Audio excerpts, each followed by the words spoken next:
What we know is that the formal administration have said, we don't want to engage with Mr. Jonas.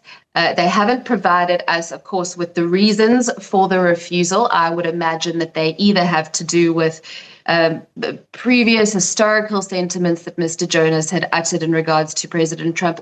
If I were to ask you for proof in regard to the US rejecting the credentials of Mr. Jonas and add to that the decline in issuing him a diplomatic visa, what proof would you have? Now, my information is impeccable. It has been cross-referenced across 2 sources. It comes directly from US administration officials in Washington. And I would call on Durko and the presidency to provide us proof of the issuance of Mr. Jonas's diplomatic visa credentialing. Well, the presidency tonight is cautioning South Africans from taking anything that you say, not just you, but your party, and to treat it as, quote unquote, disinformation. That has serious credibility connotations on your work. How do you respond to that? The question is, give us the proof. If your envoy is making progress,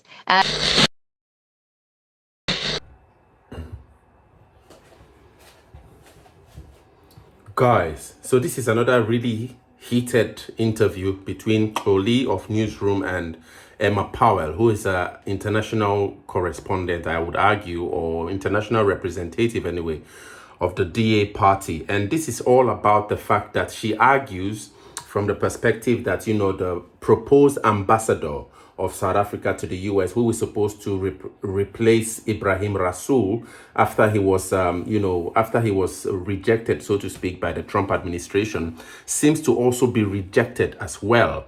And this is coming in the face of the fact that, you know, by the 1st of August, this is about 6 days from now, there would be a 40% tariff on South Africa by the US. So 30% from the initial tariffs by Trump, this is apart from the AGOA, so to speak, negotiation, but also an extra 10% because of South Africa's alignment to the BRICS, what many have argued, the BRICS anti-America policy, so to speak. So Trump wasn't having that after the BRICS statements were made during the last BRICS summit in Brazil, hosted by the BRICS anyway. So, a lot of people have been arguing. So what it is, because this has actually been a long time now since these tariffs have been made, what has the South African government put in place to really probably assuage these tariffs and all of that? And at the end of the day, many people argue that maybe there might be a reason why not much is actually being done in terms of the negotiation, because South Africa is really missing a standing envoy to represent the country. I really don't know, but she argues that, Mcebisi Jonas, who is actually the official that President Ramaphosa appointed to hopefully represent Ibrahim Rasool, has been having his diplomatic visa applications denied. In other words, really interesting that the US also really do not think or probably see him fit to assume that role, or see themselves fit to relate with him in turn, because he also has had certain reservations about Donald Trump, which I think some of those videos erupted. And that's one of the issues about the internet. The internet is just a crazy place. So I think some of those videos came to the table of Secretary of State Rubio and, President Trump's team, which have actually been, those guys, bro, when I look at the energy these guys have, Rubio, Pete Hegseth of the defense, and the VP, the energy these guys have been putting in this job has actually been inspiring. So what Emma Powell is trying to argue now, and I think this is where she and Oli almost had several face-offs, is that Chloe argues that, she doesn't really have any substantial proof that Mcebisi Jonas has actually been, rejected by the US, because she argues that there hasn't really been an official statement from the Ramaphosa, from the presidency in relations to that. I think recently Emma Powell was speaking on,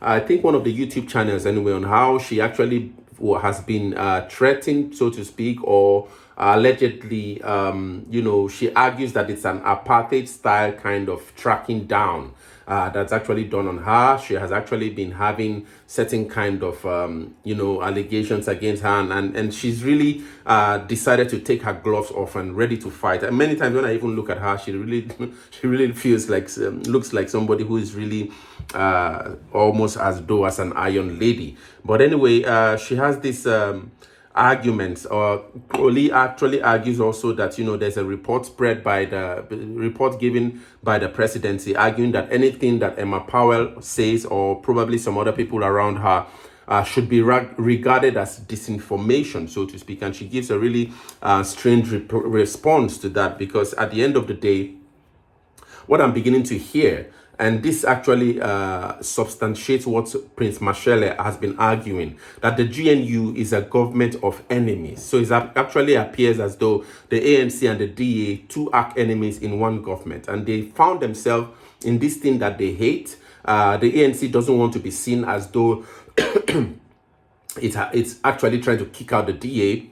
The DA doesn't also want to be seen as though it actually is stepping away from the GNU. So they found themselves in this relationship that they both hate, but at the end of the day, they must constantly lead. So he argues that the country is being led on an autopilot basis. And this is actually one of the things I'm seeing when I listen to Emma Powell, because she actually is arguing and demanding for the presidency to be clear. Why is it that at this point, this is actually 6 days now to tariffs being slapped at South Africa? Why doesn't South Africa have a standing envoy to represent its country in the United States? The presidency, on the other hand, doesn't seem to, I don't know, it probably the information hasn't been really communicated clearly and all of that. But the DA is actually coming from the perspective that they need proof, that if at all Mcebisi Jonas is accepted by the United States, that they need proof, that the DA wants proof, and that the government should speak out on what's really going on. Why is it that the 60 million plus citizens in South Africa do not have a clear explanation on why their country doesn't have an acceptable envoy in the United States? So this is, I think, the position of the DA, and this interview is really loaded. I think we're going to learn a lot on why it is that the United States is constantly rejecting, the applicants for the envoy, the position of the envoy, for South Africa in the US. And, Emma Powell opens up a lot of things that really probably many South Africans really haven't been able to get from the position of the president. I really don't know how true they are, but I think it's what. So let's quickly listen to this interview. Really fierce, powerful interview by Emma Powell and Oli from Newsroom, and share your thoughts, guys, in the comments. Well, let's get into this now. The Democratic Alliance says recently appointed special envoy to the United States has been denied a visa. The party says Washington informed Pretoria back in May that it does not recognize Mcebisi Jonas. The Democratic Alliance International Relations spokesperson Emma Powell joining me now for more on the statement she issued earlier this afternoon. Emma, good evening to you. Thank you very much for your time. Let's understand the basis of your statement. You say that Mr. Jonas has been rejected by the Trump administration. Do you want to expand on that a little bit? Yes, well, yesterday I issued a national statement marking the 90-day deadline of Mcebisi Jonas's appointment as Cyril Ramaphosa and vis-a-vis South Africa's special envoy to the US, asking, where is Mcebisi Jonas? The president has not taken the nation into his confidence nor provided any responses or updates on the work of the special envoy and what is being done to resolve the deadlock on the looming 30% tariff, trade tariffs that are going to be imposed. We announced yesterday that the DA would be submitting a promotion of access for information request to the presidency, compelling the presidency to bring the nation into his confidence and provide details on all undertakings, engagements, meetings, and mandates that Mr. Jonas has. This morning, I was provided with information from senior U.S. administration officials in Washington, informing us that, in fact, not only had Washington communicated on a number of occasions to government officials and the presidency and ANC members that Mr. Jonas would not be accepted, but in fact, his application for a U.S. diplomatic visa had been denied in May of this year, and that request for official credentialing had also, in fact, been returned and rejected. If I were to ask you for proof in regard to the U.S. rejecting the credentials of Mr. Jonas and add to that the decline in issuing him a diplomatic visa, what proof would you have in regard to this? Because the presidency has just issued a statement, but we'll get into that in a moment. Yes, absolutely. Well, the DA has spent a significant amount of time building strong and credible relationships in Washington, D.C., with the Trump administration, with advisors at the National Security Council, the State Department, and Congress.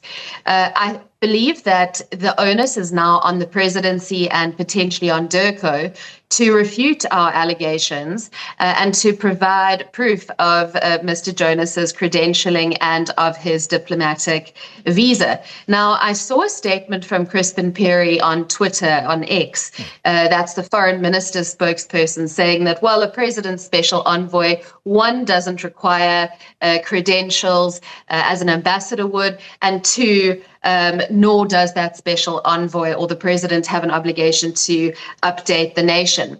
Now, let's look at it from the perspective of Washington, D.C. If a sitting head of state nominates an official rapporteur or envoy or diplomatic interlocutor to engage in critical negotiations with regards to resolving the current tariff and trade deadlock and some of the non-tariff barriers, for example, some of the sentiments around expropriation without compensation, BEE, some of the concerns that the Trump administration has raised, then that person would need to be officially credentialed by the South African state. Those credentials would need to be accepted by Washington, D.C. in order for the appropriate level dialogues to take place as formal negotiations. Now, my information is impeccable. It has been cross-referenced across two sources. It comes directly from U.S. administration officials in Washington. And I would call on DIRCO and the presidency to provide us proof of the issuance of Mr. Jonas's diplomatic visa credentialing, and at the very least, a schedule of meetings that he has had with officials in Washington, because what we know is that the formal administration have said, we don't want to engage with Mr. Jonas. They haven't provided us, of course, with the reasons for the refusal. I would imagine that they either have to do with previous historical sentiments that Mr. Jonas had uttered in regards to President Trump, or potentially there's a view that there's a conflict of interest in regards to Mcebisi Jonas serving as the independent non-executive chairperson of MTN that's currently defending litigation in U.S. courts. We don't know what the reason is. And I would urge DIRCO and the presidency to refute our allegations with substantive proof and to provide details of the negotiations and the meetings. What we know is that the bottom line is they're not happening. Well, the presidency tonight is cautioning South Africans from taking anything that you say, not just you, but your party, and to treat it as, quote unquote, disinformation. That has serious credibility connotations on your work. How do you respond to that? And what will you do to back up your claims, therefore? Well, I think that it's the presidency that needs to account to the nation. Firstly, his ambassador that was originally appointed, Ibrahim Rasool, was unceremoniously demarched and expelled from the United States. The presidency has, of course, dragged its feet, as is a common course with this current presidency, in appointing a replacement ambassador. We know that there has been no substantive movement in terms of entering into any formal state-to-state negotiations on resolving some of the tariff and non-tariff barriers. We know as an empirical fact that Mr. Jonas was not part of the White House delegation back in May this year. We also know that at the time, the presidency admitted that there had been, quote unquote, some visa issues.